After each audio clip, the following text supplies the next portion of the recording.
Halo teman-teman, kenalin nama saya Monica Oktaviani, saya dari Prodi S1 tingkat 1. Saya asli Jakarta. Saya mau di sini itu saya mau mengutarakan suka duka saya aja sebagai anak rantau atau yang jauh dari orang tua. Memang jarak Jakarta ke Semarang nggak terlalu jauh seperti teman-teman sekalian yang mungkin beda pulau lagi, jauh banget gitu. Saya di sini hanya mengutarakan suka duka aja sih. Suka saya itu sebagai anak rantau yang jauh dari orang tua, sukanya saya itu saya bisa lebih mandiri, lebih dewasa lagi, lebih bisa mengatur kehidupan saya sendiri, bagaimana caranya mengatur uang bulanan dari orang tua gitu kan. Kalau dulu kan tinggal duduk meja makan udah siap, duduk di TV langsung udah siap. Nah kalau kita di kos sendiri gitu kan, mau makan ya harus masak sendiri, mau makan ya harus beli gitu kan kalau misalkan yang nggak bisa masak atau gimana. Kalau dukanya itu kalau saya biasa mengalami ini ya, pasti semua orang sakit gitu. Kalau sakit kan kalau di orang tua yang deket orang tua gitu kan, yang masih satu rumah sama orang tua, tinggal bilang mah aku sakit, pasti nanti orang tua pasti merawat gitu kan sampai sembuh. Nah kalau misalkan kita yang anak rantau yang sendirian di dalam kamar kos sendirian, paling kita hanya diam, cari obat sendiri, terus otomatis kita harus nyuci baju sendiri, semuanya sendiri gitu kan. Mau nangis juga gimana, ya memang kita harus sendiri semuanya. Nah ini tuh buat bekal kita nanti buat kedepannya. Jadi kita itu bakal terbiasa gitu, terbiasa untuk hidup sendiri gitu kan. Jadi kayak jauh dari orang tua itu ya lumayan sih, agak-agak susah awalnya, tapi saya yakin saya bisa. Dan teman-teman ya harus yakin kalian semua bisa untuk hidup sendiri kayak gini, apalagi di pandemi kayak gini ya kan. Kita mau pulang juga nggak bisa, apalagi saya dari Jakarta mau pulang juga nggak bisa karena di Jakarta itu zona merah, ya nggak bisa semua orang bisa masuk dan keluar dari situ. Ya paling kalau di sekarang ini kalau misalnya saya rindu, tinggal video call ya kan. Teman-teman juga pasti bisa lah, kan hidup sekarang udah canggih, teknologi juga udah berkembang, tinggal video call aja, nggak usah pulang. Rindu-rinduannya, kangen-kangenannya lewat video call aja, nggak usah pulang karena takutnya nanti kita yang membawa virus itu ya kan. Jadi tetap semangat buat teman-teman semua yang anak rantau, jangan takut, kalian itu pasti punya teman banyak di sini. Tetap semangat ya guys. Dadah. Selamat pagi teman-teman semua. Saya Marlin. Pada kesempatan kali ini saya akan sedikit men-sharingkan mengenai pengalaman hidup saya sampai hari ini dalam tema PDK, yaitu setia dalam pewartaan semangat kasih Tuhan. Berbicara mengenai setia, dari kecil saya merupakan anak tunggal. Ayah saya sudah meninggal semenjak saya usia 4 tahun. Saya dituntut menjadi setia daripada saat itu juga. Saya menyadari hal itu.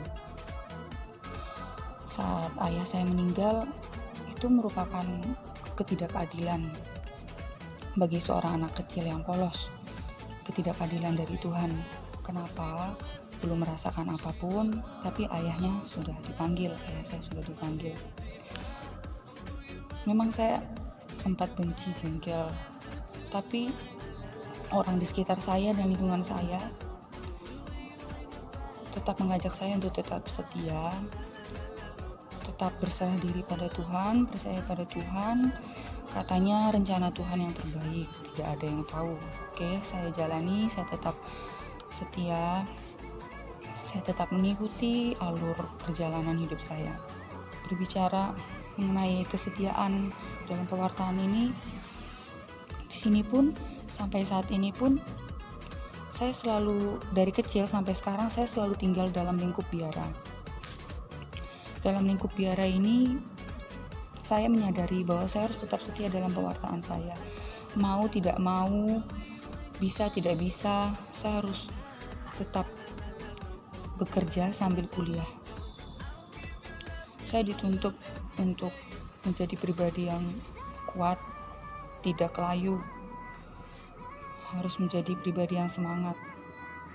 Menjadi anak rantau itu sangat sulit. Sangat sulit.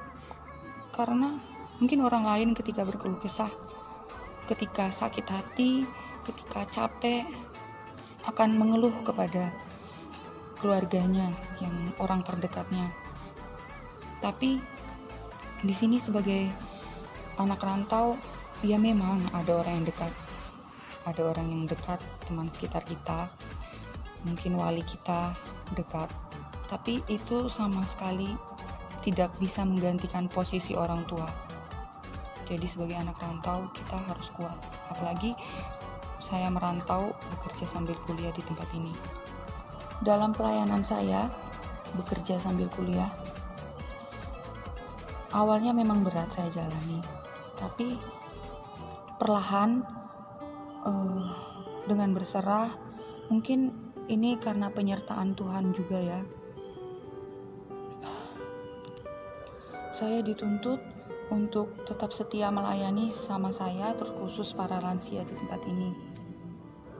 Mungkin orang berpikir, kenapa toh Marlin susah-susah layani lansia?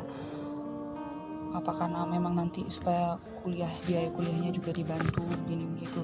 Tapi menurut saya lebih daripada itu. Banyak hal-hal ajaib, maksud saya mujizat-mujizat yang tak terkira.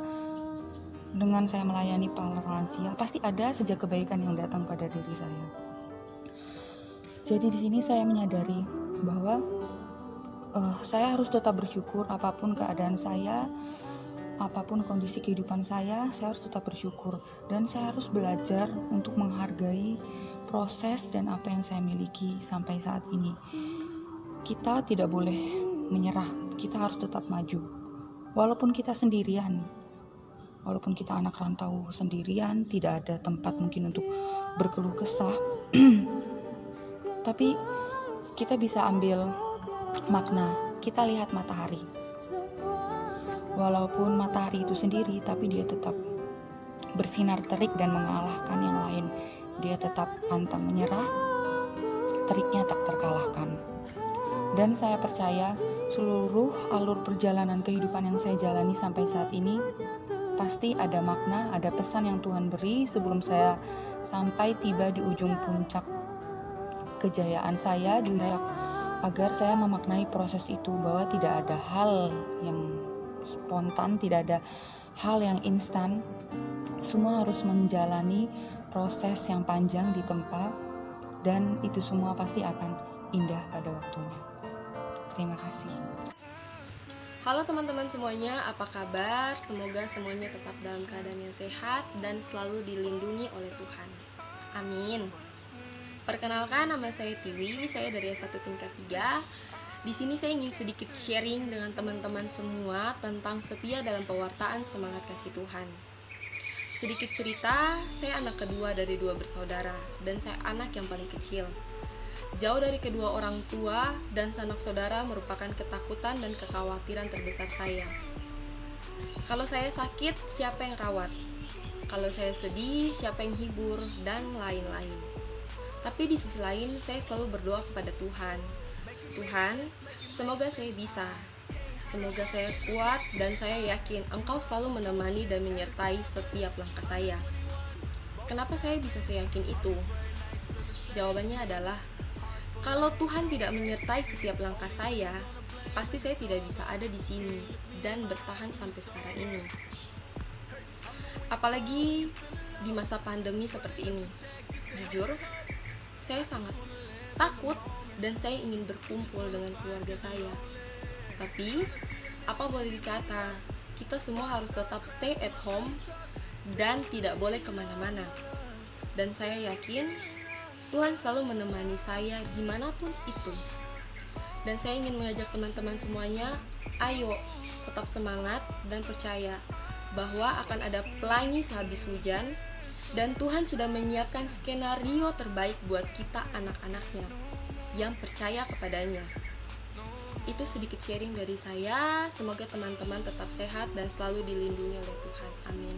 God bless you. Bye-bye. Saudara-saudari yang terkasih, kembali kita akan mengenangkan bahwa kita senantiasa dilindungi oleh Tuhan, maka kita layak untuk berterima kasih atas kasih penyertaan Tuhan dalam kehidupan kita. Kita akan menyanyikan lagu Betapa Hatiku untuk mensyukuri bahwa kita disertai oleh Tuhan senantiasa.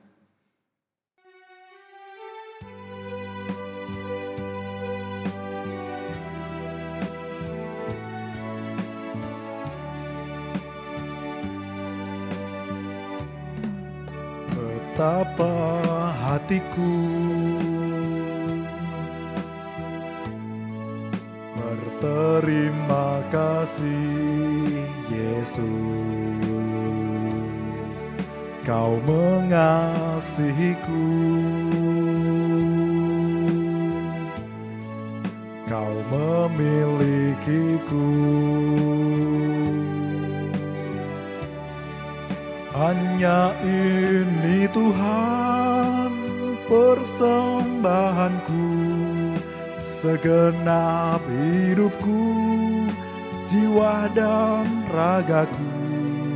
Takkan ku miliki harta kekayaan yang sungguh berarti untuk ku persembahkan. Hanya ini Tuhan permohonanku, terimalah Tuhan persembahanku. Pakailah hidupku sebagai alatmu seumur hidupku.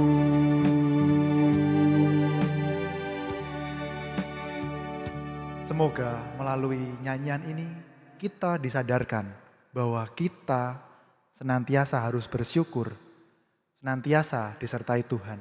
Kita akan menyanyikan lagu untuk mensyukuri rahmat kehidupan kita, bahwa kita masih diberi kesempatan. Maka sebagai orang-orang yang diberi kesempatan, marilah kita gunakan kesempatan ini untuk menjadi berkat bagi sesama.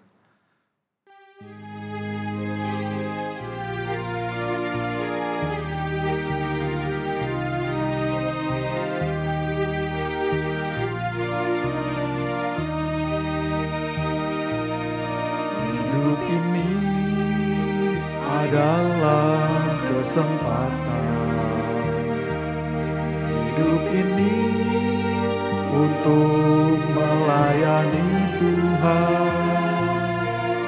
Jangan sia-siakan waktu yang Tuhan beri. Hidup ini harus jadi berkat.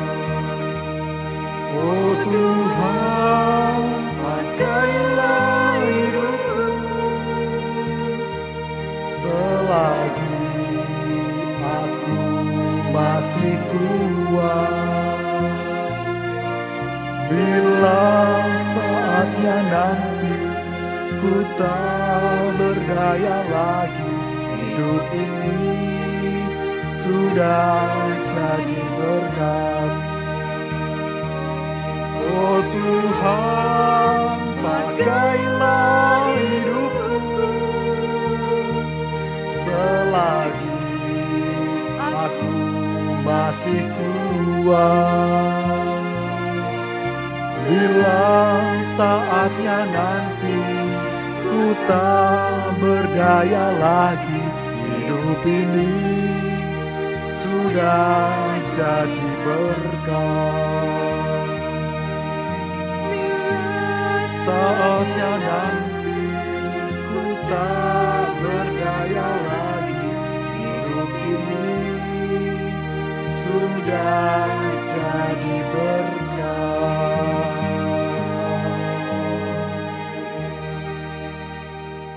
Selamat melayani, selamat mengenangkan bahwa Kristus memberi kesempatan pada kita, dan pada akhirnya jangan lupa bahagia. Semangat. Dadah. Dah.